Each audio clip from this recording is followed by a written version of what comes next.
say amen and sit down.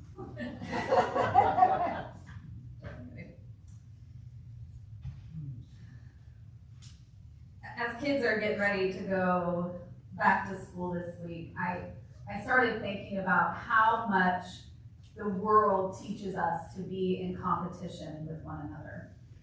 From the time we are children, we learn to keep score, right?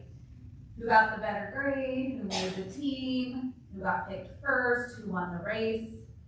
And as we get older, the competition doesn't necessarily go away.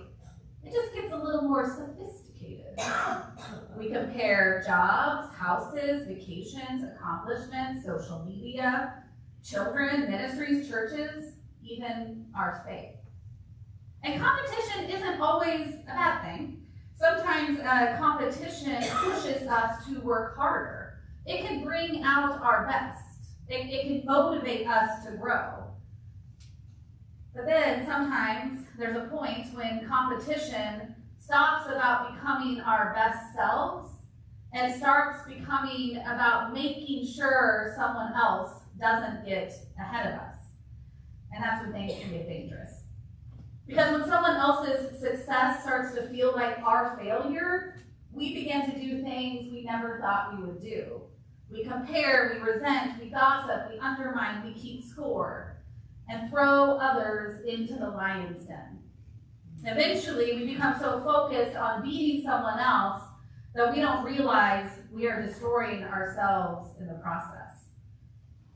I can remember when I was 13 years old, and I was at a church retreat with my youth group.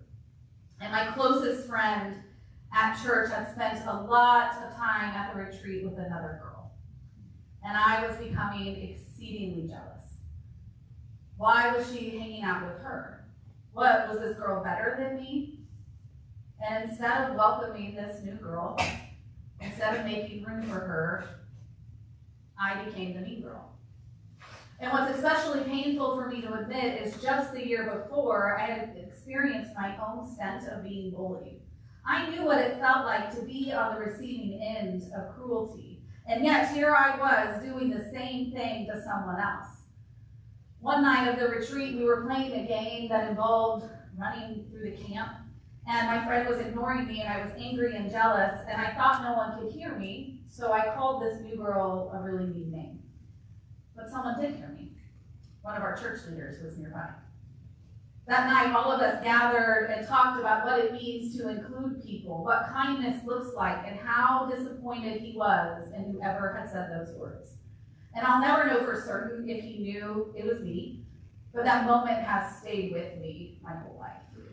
Because I still wonder, how did another person's presence make me feel so threatened that I needed to make sure she felt like she wasn't welcome? And for what? I was competing for my friend's attention, and I had decided that if she was going to be chosen, then I was going to lose. And that's the danger of comparison. When someone else's success, friendship, attention, or belonging begins to feel like a threat to our own, we become willing to do things that ultimately diminish ourselves. We can become so focused on making sure someone else doesn't get ahead, we lose sight of who we are.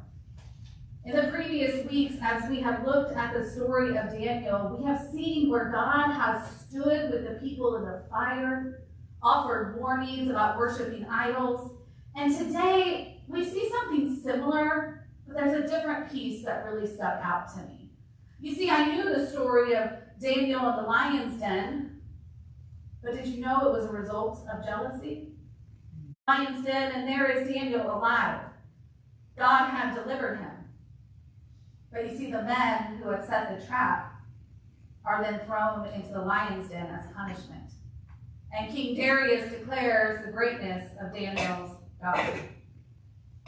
This is the third king in the story of Daniel to recognize the power and greatness of Daniel's God. 3 times Daniel and his friends have been delivered. 3 times earthly kings have been confronted with the reality that their power is not ultimate, and still people are pushing back. There are still people who do not want to follow in the way of Daniel's God. There are still people who are trying to find ways to get rid of Daniel because of their own jealousy and fear. And if we're honest, we've all been the ones at some point or another to throw someone else into the lion's den, and maybe even land there ourselves. We've all been jealous of others. We've all felt like we need to be in competition with someone else in order to succeed. You see, Daniel's enemies don't actually find anything wrong with his leadership or his work, so they go after his faith. Daniel's faith is so consistent that his enemies knew exactly what he would do. They knew he would keep praying. They knew he would continue to worship God. They know he will not compromise his relationship with God simply because a king has told him to. And so they use the thing that makes Daniel who he is, his faith. Sometimes when we are jealous of someone, we start looking for their weaknesses, right? We start keeping track of their mistakes. We start waiting for them to mess up. We start telling ourselves that they don't deserve what we have. And if we can't find something wrong with them, sometimes we start creating something. And that is what jealousy can do. It can distort our vision. It can take a person who is simply doing their best and turn them into a threat. It can make us believe that someone else's success means there is less room for us. And that's exactly what happened to these men. Daniel's success became their own insecurity. And that insecurity becomes resentment. And that resentment becomes a plan to get rid of him. And that plan leads them to a place they never intended to go. Because that's the thing about jealousy. It rarely stops where it starts. You start with comparison and then resentment and gossip and exclusion. Then comes a desire to see someone fail, and eventually you find yourself standing beside the lion's den wondering, how did I get here? But I think that's what's important about the story. The lion's den just wasn't about Daniel. Daniel is thrown into a literal lion's den because of the jealousy of others, but the people who are consumed by jealousy have created their own kind of lion's den. They became trapped by their need to compete, and their resentment and their fear. And ultimately, they are consumed by the very thing they were trying to do to Daniel. Jealousy creates a world where someone else's blessings feel like our loss. And when we live in a world long enough, we can end up trapped there. The story is not simply a story about Daniel being delivered from the lion's den, but it's the human condition that put him there in the first place. Most of us will never be thrown into a lion's den, I hope. But we've all been tempted to put someone else there, and maybe not literally, but we have put people in the lion's den with our words, with our gossip, our judgment, the ways we exclude people, with the ways we make someone feel like they don't belong, with the ways we quietly celebrate when someone who threatened us fails. And sometimes we don't even realize what we're doing until we look back and think, how did I become this person? I think about that 13-year-old girl at church camp. I didn't wake up that morning and decide, today I'm going to be cruel. I was jealous. I was threatened. I felt like there wasn't enough friendship to go around. And before I knew it, I became someone I didn't want to be. And that is what comparison can do.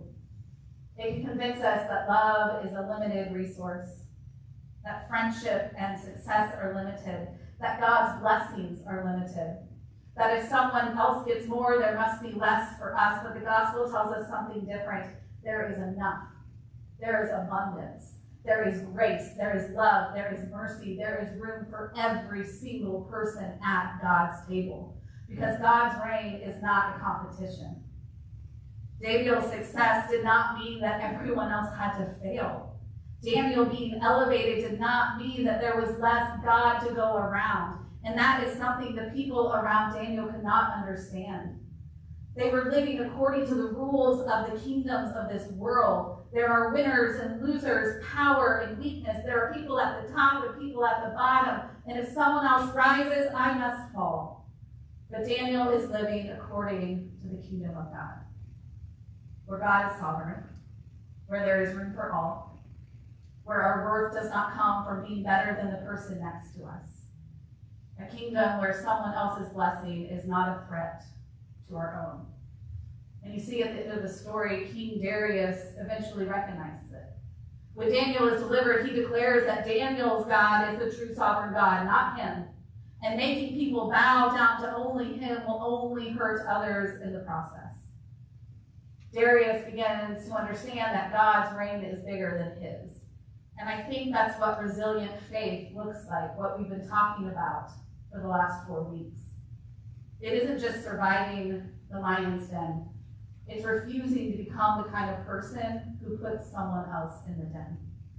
It's refusing to let jealousy turn into resentment. It's refusing to let comparison define our worth.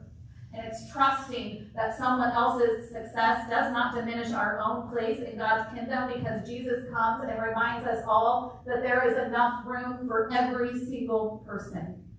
And we don't have to compete, because our identity is found in being beloved by God.